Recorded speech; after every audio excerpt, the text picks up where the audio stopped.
Денес празнуваме два празника во еден ден.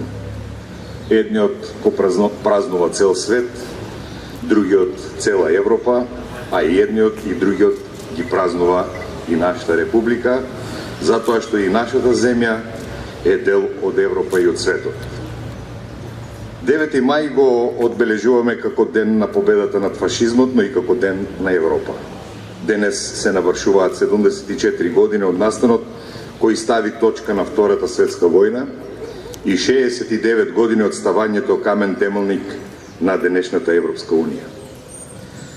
И ред е денеска да ги прелистаме страниците од историјата кои ги бележат овие исклучително важни случувања кои оставиле позитивни белези во понатомошниот светски и европски развој.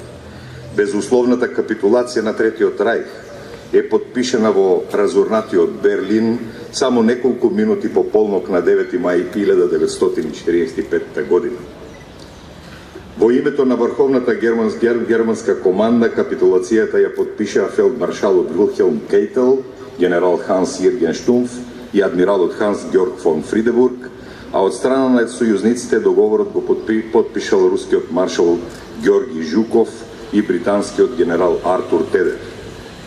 Со тоа биле запрени крвопролевањето и страдањето од Втората светска војна, со која загинале над 50 милиони луѓе. Во оваа прилика треба да споменеме дека и нашата земја беше дел од таа војна, и тоа на вистинската страна попозната како антифашистичка коалиција. За слободата на татковината своите животи ги положија околу 33.000 луѓе, меѓу кои и 7.000 евреи кои за време на војната биле депортирани во концентрациониот логор Треблинка.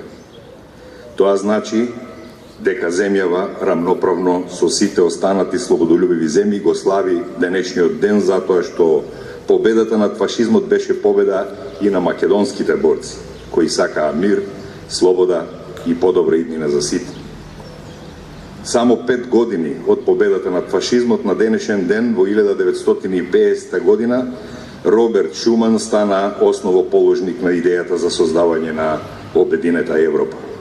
Неговата Шуманова декларација се смета за почеток на формирањето на денешната Европска унија. Но откако Роберт Шуман пред 69 години ги удри темелите на обединета Европа, една година подоцна Алтеро Спинели и Жан Моне го преточија Шумановиот план во Европска заедница за јаглен и челик.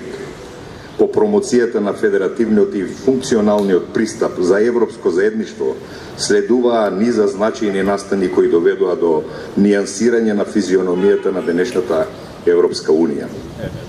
По договорот од Париз во 1951 година следуваат договорот од Рим за формирање Европска економска заедница и формирање Европска заедница за атомска енергија во 1957 година.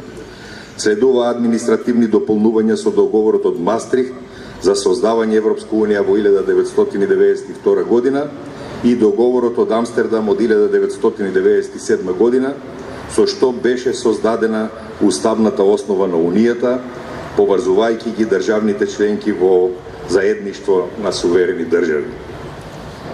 Заедницата која најпрвим броеше само 6 земји членки основачи, и тоа Белгија, Франција, Германија, Италија, Луксембург и Холандија, а веќе во 1973 година беше проширена со уште 3 земји – Данска, Ирска и Велика Британија.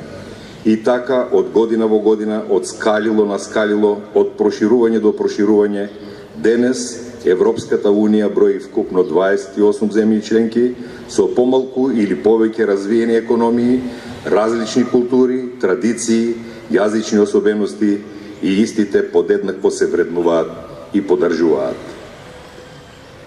Ние веќе 28 години од својата самостојност го сонуваме европскиот сон со тенденции да станеме дел од големото европско семејство.